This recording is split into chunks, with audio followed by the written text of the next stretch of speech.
Hi everyone, this is दिया and सबसे पहले तो मैं आप सबको कॉन्ग्रेचुलेट करूँगी जो भी यूपीएससी के लिए इतने ज़्यादा डेडिकेटेड और सीरियस है।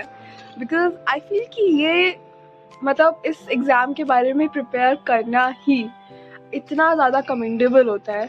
मतलब इसको लेके कमिट करना, हैट्स ऑफ सभी लोग जो इसकी जर्नी शुरू कर रहे हैं। आपको all the best and I wish you all the luck.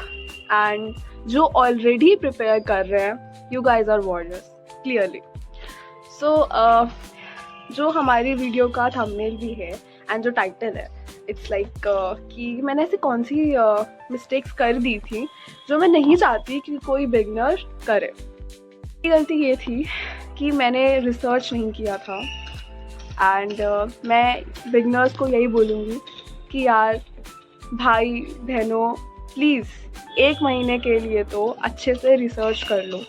Research as in आप देखो कि आप कोचिंग लेना चाहते हो या नहीं लेना चाहते हो। पहले तो आप इस पे भी अच्छे से अपना स्वॉट एनालिसिस कर लो। आप डिसाइड कर लो कि आपको क्या करना है एंड देन अगर आप डिसाइड कर रहे हो कि आपको कोचिंग लेनी है तो ऑफ कोर्स अगर आपको सारे ऑप्शंस का फिजिबिलिटी स्टडी सब कुछ देखना होगा, ऑनलाइन ऑफलाइन सब कुछ। एंड कोचिंग इंस्टीट्यूट्स लेने के लिए मतलब आपके क्या क्या ऐसे क्राइटेरिया आप देखोगे, वो उसके लिए मैं आपकी अपकमिंग वीडियोस में आपको उसमें गाइड कर दूँगी। तो पहली चीज़ आपको यही करनी है कि आपको यही डिसाइड करना है कि आपको कोचिंग लेनी है, और अगर आपको कोचिंग लेनी है तो आपको ऑनलाइन लेनी है ऑफलाइन लेनी है, ये आपको डिसाइड करना पड़ेगा। सेकेंड चीज़ जो मुझसे मिस हो गई थी, वो आप प्लीज़ मिस मत करना, वो ये है कि आपको पता होना चाहिए कि लाइक आप कितना टाइम डिवोट कर सकते हो इसको। आपको पता है कि ये एग्ज़ाम स्प्रिंट नहीं है, इट्स अ मैराथन। तो आपको डेली बहुत ज़्यादा कंसिस्टेंट रहना पड़ेगा, ये हमें पता है। एंड क्योंकि जो वर्किंग प्रोफेशनल्स हैं और जो कॉलेज गोइंग स्टूडेंट्स हैं लाइक मी, उनको पता है कि उनके मतलब कितने बीच में और काम पड़ते हैं, तो वो कितना डेडिकेटेडली कर पाते हैं उनको पता है। सो मेरे से तो यही गलती हुई थी कि मैं कंसिस्टेंट नहीं रह पाई थी क्योंकि मेरा कोई स्केड्यूल नहीं था और मेरे कोई ऐसे मैंने कुछ स्ट्रैटेजाइज नहीं किया था कि मैं इतने घंटे दूंगी पर वीक, मेरा ये टारगेट रहेगा, मंथली ऐसे रहेगा। वो टारगेट्स मैंने नहीं बनाए थे। सो आई फील कि जो आप 1 महीना में ये डिसाइड कर रहे हो ना, आप उसी साथ साथ ये भी डिसाइड कर लो कि आप कैसे मतलब कैसे कैसे आप वर्क करोगे इस चीज़ पर कि लाइक अगर मेरा कॉलेज है तो मैं कॉलेज के साथ इतना मैनेज कर सकता हूँ, ऐसे मैनेज करूँगा। या फिर मैं कॉलेज गोइंग स्टूडेंट हूँ तो मैं कैसे अपने कम्यूट के टाइम पर ये टॉपिक्स कवर करूँगी या कैसे। मतलब आपको खुद अपने स्टडी आवर्स, मतलब मैं ये चीज़ में स्टडी आवर्स को कभी फिक्स नहीं करती, पर आई बिलीव कि जो टारगेट्स होने चाहिए ना वो फिक्स होने चाहिए। जैसे मुझे इस दिन में अगर ये फंडामेंटल राइट्स कंप्लीट करने हैं, मुझे 14 to 18 करना है, इक्वालिटी राइट्स करने हैं, तो मैं करूँगी। तो वो वैसा होना चाहिए। ऐसा नहीं होना चाहिए कि 8-10 घंटे बैठे हुए हैं कमरे में पढ़ाई के नाम पर और कुछ और ही हो रहा है, वो नहीं होना चाहिए। तो आई बिलीव कि ये आपको ध्यान में रखना पड़ेगा। थर्ड चीज़ इज़ कि हमें पता है प्लेथोरा ऑफ इंफॉर्मेशन के बारे में कि अब तो यूपीएससी के बारे में, मतलब यूपीएससी क्या किसी भी चीज़ के बारे में कितना कंटेंट अवेलेबल है ये हमें पता है। एंड यही सब चीज़ के वजह से हमारे दिमाग में हो जाती है कन्फ्यूजन, जो नहीं होनी चाहिए। Honestly you should be clear from day 1। तो आई बिलीव कि मेरे साथ क्या हुआ था ना, मैं बताती हूँ। मेरे साथ ये हुआ था कि मेरे जो कोचिंग के लाइक मेरे पास जो नोट्स थे, जो वो पीडीएफ्स भी देते हैं, फिर आप हैंड रिटन नोट्स खुद क्लास के टाइम पे बनाते हो एंड देन वो आप लोगों को मतलब पीडीएफ्स के साथ साथ जो फैकल्टी होती है उनके भी हैंड रिटन नोट्स देते हैं। तो मतलब वो सब तो मेरे पास था। उसके अलावा मेरे बहुत सारे फ्रेंड्स थे जो यूपीएससी के लिए प्रिपेयर कर रहे थे और वो अलग अलग कोचिंग में थे। तो वो लोग अपने पीडीएफ्स मेरे साथ शेयर करते थे और मैं उन्हीं में इतना मतलब घूम जाती थी ना कि मैं अपना इधर का भी पढ़ रही हूँ, उनका भी मुझे इंटरेस्टिंग लग रहा है तो मैं उनका देख रही हूँ। तो मतलब इट वाज लाइक कि इतना सब कुछ देख कर ना मैं ओवरवेल्म हो गई। And that was the problem कि मैंने मार्च में जिस मोमेंटम के साथ वो शुरू किया था मैं उसे कंटिन्यू नहीं कर पाई।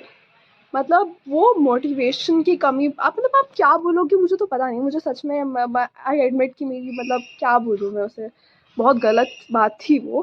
पर मुझे यही लगता है कि आपको अपने सोर्सेज को लिमिट करना होगा। कोई बोल रहा है कि ये वाली बुक पढ़ लो और आप कोई और बुक पढ़ रहे हो, तो डजंट मीन कि आप उसके अकॉर्डिंग चलो। मतलब आप मेरी बात भी, मतलब it's not a straight jacket formula. आप अपने हिसाब से, मतलब आपको अपनी चीज़ ना खुद से डिसाइड करनी पड़ेगी, that's very important. So I believe कि अगर आपको लग रहा है कि आपके नोट्स, आपको ना अपने चीज़ों पे बहुत कॉन्फिडेंट रहना पड़ेगा। मैं अगर अपने नोट्स बना रही हूँ तो मुझे उस पर इतना कॉन्फिडेंस होना चाहिए कि यार मेरे को किसी और के नोट्स पे या किसी और के उस पर मुझे बाद में कन्फ्यूजन ना हो कि यार मैं इसका भी देख लेती हूँ उसका भी देख लेती हूँ, फिर आप ओवरवेलम हो जाओगे, और ओवरवेलम होकर आप क्या करोगे, आप इतना एग्जॉस्ट हो जाओगे कि आप फिर उस पढ़ाई को छोड़ ही दोगे, मतलब जो भी वो टॉपिक आप कर रहे हो आप उसको छोड़ दोगे। So that should not happen. इससे बेटर क्या है कि आप जो पढ़ रहे हैं और जिससे पढ़ रहे हैं उसी को, आप उसी को पढ़ लीजिए। लाइक दे से ना कि एक बुक को 1000 बार पढ़ना बेटर है इन कंपैरिजन कि आप 1000 बुक पढ़ो।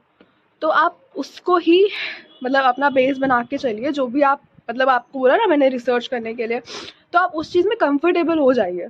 मतलब आप इनिशियल कुछ मंथ्स में ना आप कंफर्टेबल हो जाइए, फैकल्टी के साथ कंफर्टेबल हो जाइए। अगर आपने डिसाइड कर लिया जो मैंने आपको बोला, आपको अपकमिंग वीडियोस में मैं आपको बता दूंगी कि अगर आप कोई कोचिंग मतलब आप डिसाइड कर रहे हो ऑनलाइन या ऑफलाइन वर्ल्ड में, आप डिसाइड कर रहे हो कि आपको लाइक यूपीएससी के लिए चाहिए कोचिंग, तो आई विल सजेस्ट कि आप कौन से मतलब आप देख सकते हो।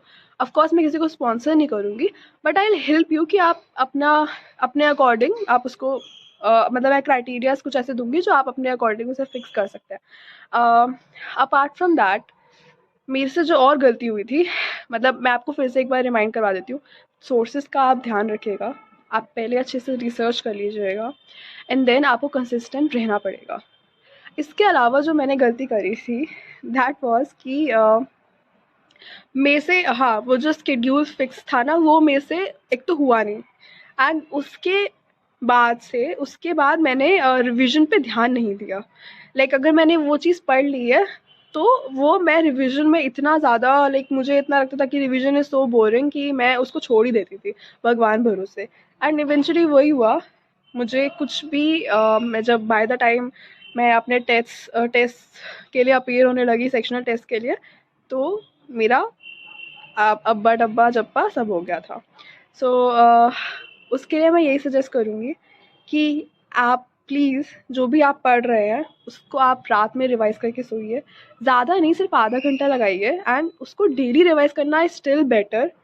बाद में 1-2 महीने बाद उठाकर आप सेक्शनल टेस्ट में अपने नंबर देखें और फिर आप डीमोटिवेट होके फिर जाएं, उससे स्टिल बेटर है कि आप डेली ही रिवाइज़ करिए। तो रिविज़न आप रखिएगा अच्छे से। ये सारी वो गलतियाँ थी जो मुझे लगी मार्च से दिसंबर में।